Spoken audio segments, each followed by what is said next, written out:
Hello guys, what's going on? My name is Noel, and on this episode of my next rental, I have a short trip to Arizona from Vegas. It's a one-day trip. I have a property that I am interested in over there, and I didn't want to take my car, so I just got a rental for one day. It was very cheap, like $50. So, but the exciting part, like always, is what they have. Let's go check it out.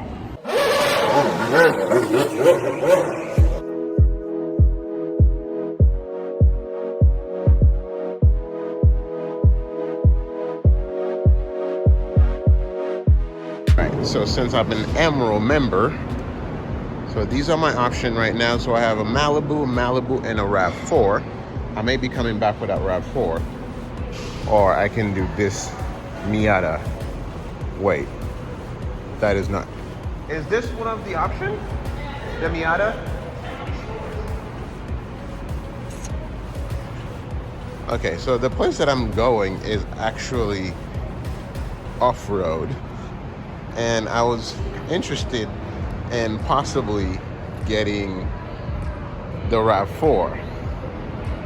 But if I have the choice between the RAV4 and this Miata, do I really need to go off-road that bad? I mean, really? Or can I drive a Miata for a day?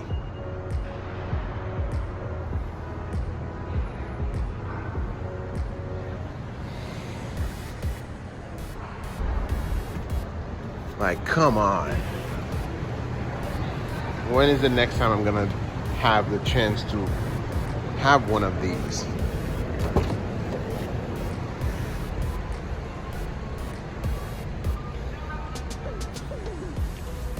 Okay, you know, the Miata it is. I'm taking it. I'm gonna make it go where I need it to go.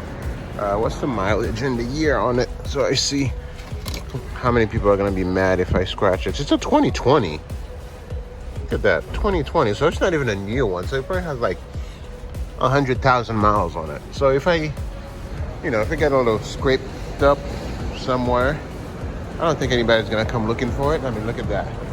Yeah, this situation over here. Sky Active. Tires in good condition. Ugh.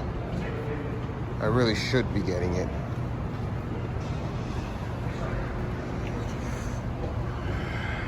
But I probably shouldn't.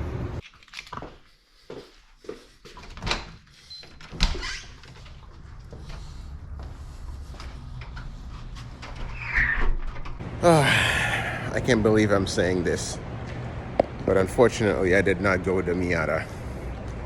Against my best judgment, I am going with the 2023 Nissan Rogue.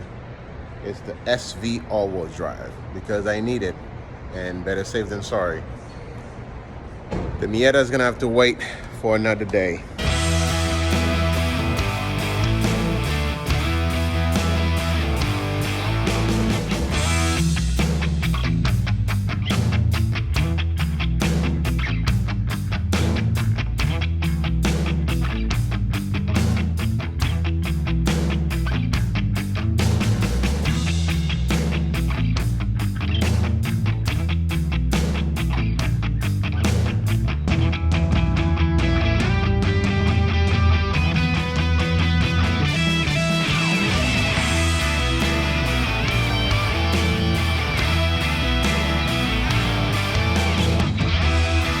It is 6:30 in the morning and I'm on my way to the gym. After the gym, I'm gonna pass by the grocery store, do my grocery shop, head home, get home by 9 o'clock, cook, take a shower, go to sleep. That way by the time my wife wakes up, the house is clean, everything is ready. Something a person like me do. But anyways, because of that, this is my new routine now, the 6 a.m. club. I'm sure there's a club called that. So I'm part of the 6 a.m. club, going to the gym. Not because I like it really, but it almost came naturally that this would be my next step, or this is what I have to do now until further, you know, things, until I find another way of doing it. But now we are hopping on the freeway, and this will be a great opportunity to find out how quiet this Nissan Rogue is at highway speed. Right now I'm doing 62, and I think it's actually pretty good. I think it's pretty good, decent. I mean, again, it's a 2023 car, so I'm not expecting anything less. If it was any louder than this, that would be, I don't know. Let's see. Alright, let's see. How do you do this cruise control thing? Cruise control, what are you? Alright, so I just finished my workout back in my 2023 Nissan Rogue SV all-wheel drive. I'm about to head home, and then we're getting on the road to Arizona. So it's a 2.5 hours where I'm going.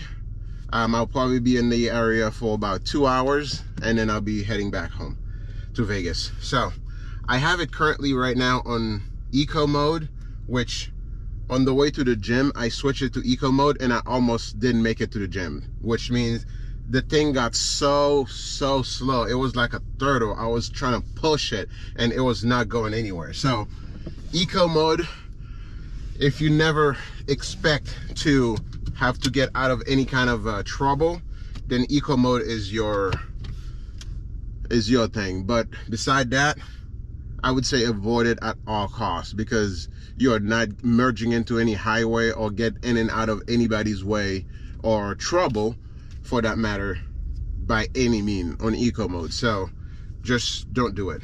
The thing is, because the car is very boxy shaped, the interior space for any kind of equipments and things that you might be carrying or wondering about is great. So the interior space is great for packing stuff, but the design, the shape, I mean, in my book, I would give it a 4 out of 10. Like, it's not it at all. It does nothing for me. The front is like, and that's the thing, there are many cars that have came on the market where when you first saw the rendering, the modeling of it, it looks so awesome.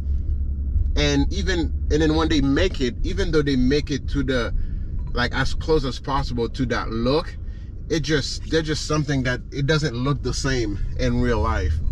And I think this car is definitely one of them, because yeah, the outside is not it at all, like not even close. But the inside, it's pretty nicely laid out.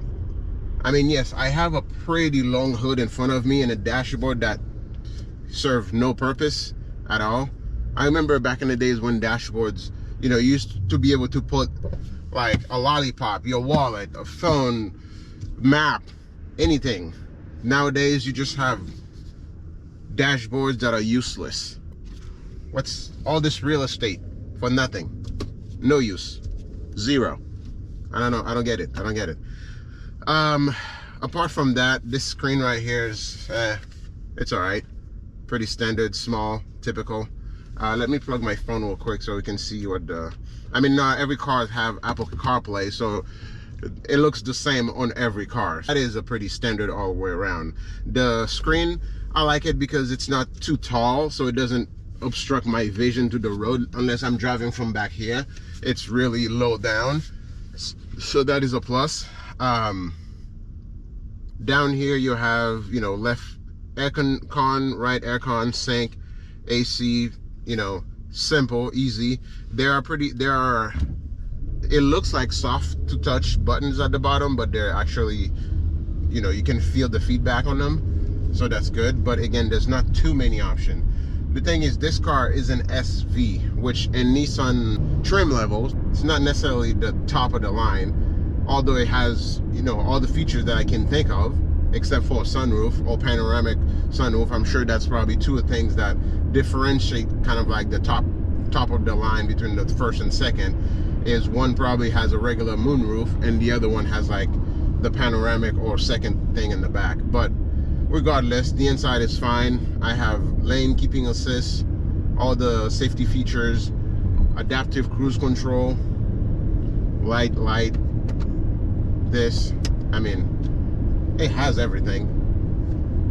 I like the center console, how high it comes. My arm sits very nicely on here. Like, I'm not too high, not too low. Inside feels actually big. My other test is, can I open the passenger door for someone without unbuckling my seatbelt? And yes, I can. Test, check. Driver's seat is pretty good. My steering wheel has good enough adjustment. Let me put it right about here. Steering wheel is a nice size. It's not too big, it's not too small. There's not a lot of things on it. It has that piano black at the top, Nissan center, this traditional Nissan setup. Oh, in the back of it, it has the paddle shifter in the back of the steering wheel. Not sure why I need it in a car like this, but you know, you got it anyways. Although the car had the capability to make it all the way up to the property, I personally did not feel comfortable pushing it to do so, especially the fact that I didn't own it.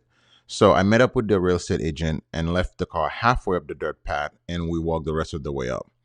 I definitely would have had a lot more fun driving the Miata, but I'm so glad I did not take it because it would not have made it on that trail.